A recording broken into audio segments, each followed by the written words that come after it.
All right, I had the early morning flight out of Seattle.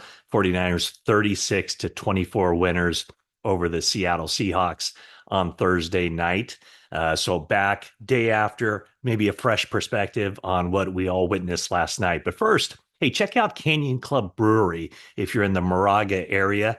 Canyon Club is right down the street from where I live. It's one of my go-to places. It's a restaurant, a beer garden, great food, great beer, and definitely a family friendly atmosphere. And coming soon. Canyon Club Brewery will be opening a location at the Danville Livery right off of 680. So should be a heck of a lot of fun. And I know that's going to be part of my rotation too, Canyon Club Brewery. So big shout out to the guys over there. Couple things. Let's hit the injury report because I didn't do it after the game last night when I recorded my update from the field. Jordan Mason, he came back for one play in the second half with the shoulder injury. It seems like he's going to be okay. The word is it probably like an AC joint, so we'll see if a 10-day rest gives him time to get back on the field for that October 20th game against the Kansas City Chiefs. But Kyle Shanahan said that he stayed in uniform. He was going to be used in an emergency situation. They felt like he could get back out there, but that just wasn't the case. He had the one carry and then didn't return to the game. But 49ers are going to have some imaging done on his shoulder on Friday, and they'll have a better idea of what that looks like. Malik Mustafa had the low ankle sprain, so that the 49ers were kind of breathing easy a little bit on that it wasn't the dreaded high ankle sprain. So Malik Mustafa also appears to have a decent chance of being back out there the next time the 49ers step on the field. The kicker, Matthew Wright, had the shoulder injury while making a tackle late in the game. And Kyle Shanahan was asked about this. I mean, this is two kickers who have gotten injured, of course, with Jake Moody. It was a high ankle sprain. Matthew Wright, who had a perfect day, although he doesn't have the big leg that can just boot the ball out of the end zone. So as a result, the 49ers gave up some yards on the dynamic kickoff return. But Shanahan was asked about kickers entering the fray to make tackles. And he said, I don't know how I feel about that anymore. When they break through and there's only one line left, you never want to teach a guy to just let the other team score. But it's 2 weeks in a row now that the 49ers have sustained injuries in the kicking game from their kicker. First Jake Moody and then Matthew Wright. So again, we'll see what the condition of his shoulder is. Kyle Shanahan will be speaking to the media a little bit later in the day. I did want to touch on special teams because when I did my grades after the game, it's tough to grade special teams, and everybody, of course, is complaining about special teams, how the 49ers had another breakdown. And certainly don't want to just sugarcoat that or overlook the fact that they gave up a 97-yard touchdown kickoff return.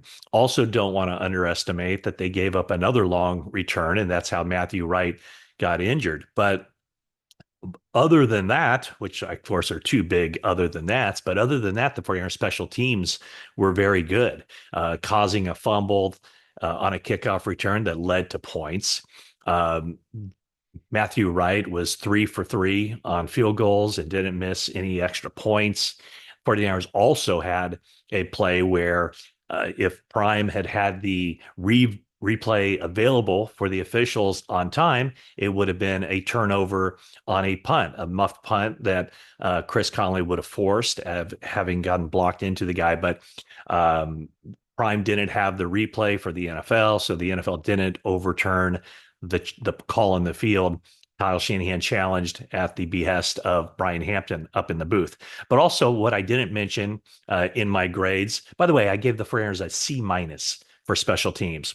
So it's kind of difficult, but I just thought that the rest of special teams were so good, including something that I didn't even mention was Mitch Wishnowsky. He had a really good day as a punter, 4 punts, a net of 43.3 yards per punt, and he had 2 down deep inside Seattle territory. Ronnie Bell downed 1 punt at the 6, And then a really big play for the 49ers was when Chris Conley downed Wishnowski's punt at the 4 yard line. That was in the fourth quarter. And that pushed Seattle back. Seattle was only down by 6 points at the time, pushed them back. And then ultimately, Renardo Green made the interception of the Geno Smith pass intended for DK Metcalf. Renardo Green undercut that route. So that's kind of a look back on some of the things that occurred last night as far as the injury standpoint. One other thing, and I'm not quite sure how I necessarily feel about Isaac Guerendo and his situation where he says that he went down um, on purpose rather than scoring what would it have been a 82-yard touchdown, I think it was. But what Guerendo said after the game was that he felt like when he was going down the sideline, everybody was saying, get down, get down. So he said he had to make a business decision. And so Kyle Shanahan said, he would want Guerendo to go ahead and score the touchdown on that. And I would agree. I mean, I don't, it was a selfless act from Guerendo to not score the touchdown, but I'm not sure it really made the difference. I think you just get the points while you can get it because it wasn't like the 49ers were just sitting on the clock after that. They were still rushing the ball, running the ball, and then Juszczyk 2 plays later scores a touchdown. So it did cause Seattle to burn 2 timeouts.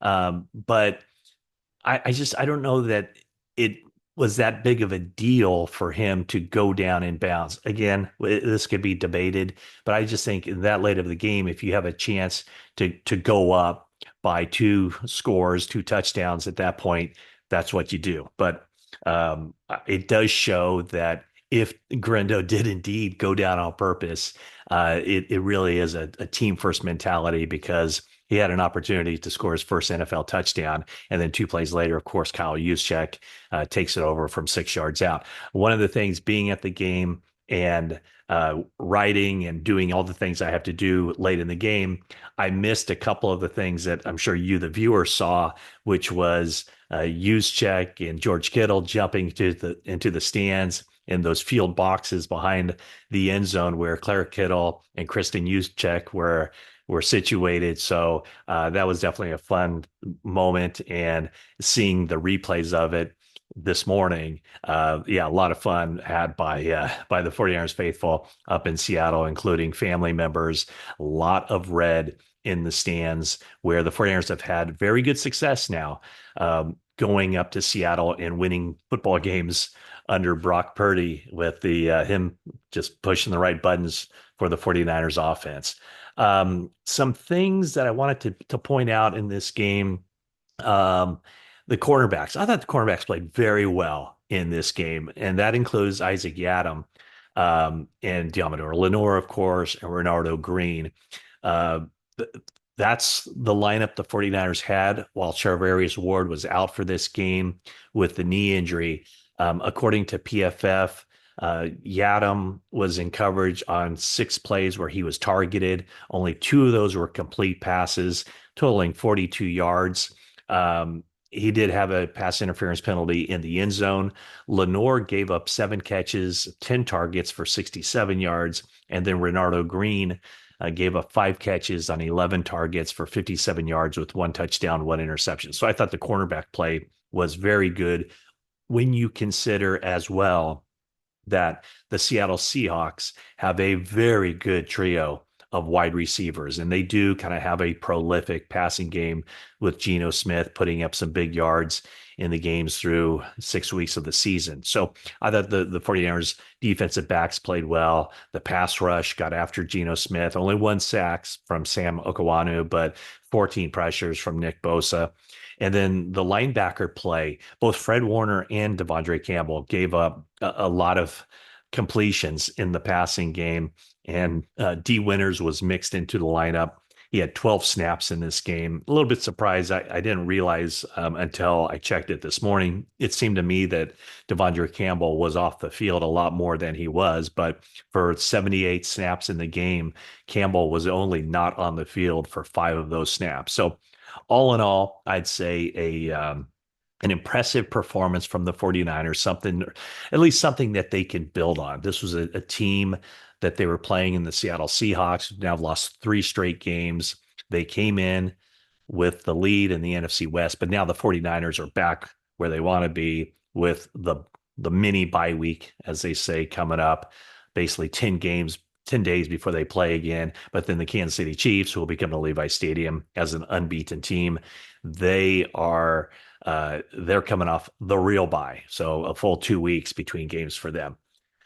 Some news and notes from this game. 49ers have now won 6 consecutive games against Seattle. That includes the postseason, and that is the longest winning streak the 49ers have had against Seattle in the history of the series. And they've won 4 consecutive games while playing on Thursday night, and they've improved to 6-3 on Thursday nights under Kyle Shanahan. The 49ers offense had 228 rushing yards.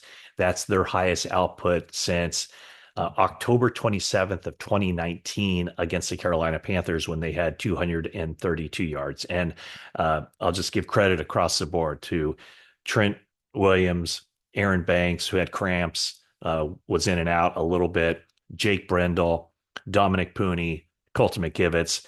Those guys played very well, providing a lot of protection for Brock Purdy and then opening those holes. And the Guerendo run was really a well-blocked play. And it wasn't even to the left side. It wasn't behind Trent Williams. It was between Brendel and McKivitz. Those guys made the blocks on that. Pooney as well.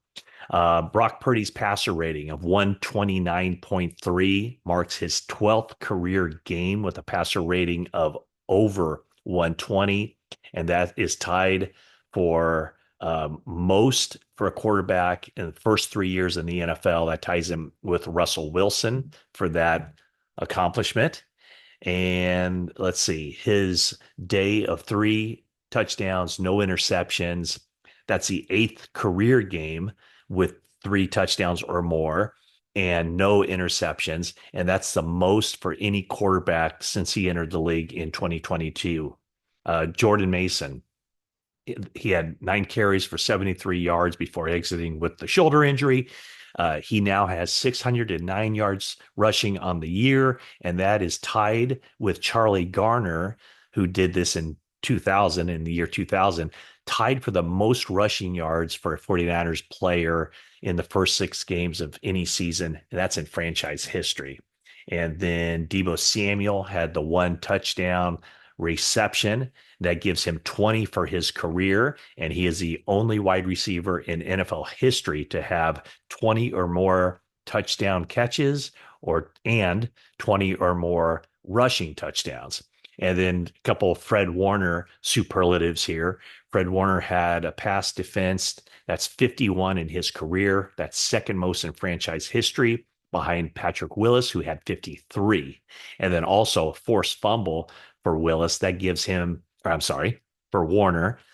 Maybe we'll be talking about Fred Warner and Patrick Willis in the same breath here, as perhaps someday Fred Warner will be a teammate of Patrick Willis's in Canton, Ohio. But anyway, 1 forced fumble for Fred Warner that gives him 4 for the season, 15 for his career, and that's the second most in franchise history, behind, you guessed it, Patrick Willis, who had 16. And then Kyle Juszczyk, 16 career touchdowns for him, receiving the kind of the clincher 2 plays after the Isaac Guerendo sliding down. 6 rushing touchdowns for his career, but that was his first rushing touchdown since week 2 of the 22 season. That was also against Seattle. So I have a commitment later in the day going to a charity golf tournament. So I'm not sure how timely I'll be as far as providing updates on the injuries and what the scans have to say. But I can say, as we left the stadium last night, the 49ers were encouraged that the injuries that were sustained, the shoulder injuries to Mason, and then the kicker, Matthew Wright, as well as the ankle injury to Malik Mustafa, there was optimism that those were not significant injuries that'll keep these players out for a long time. But Definitely bodes well for the 49ers that Isaac Guerendo got back in there after Patrick Taylor started seeing some action a little bit.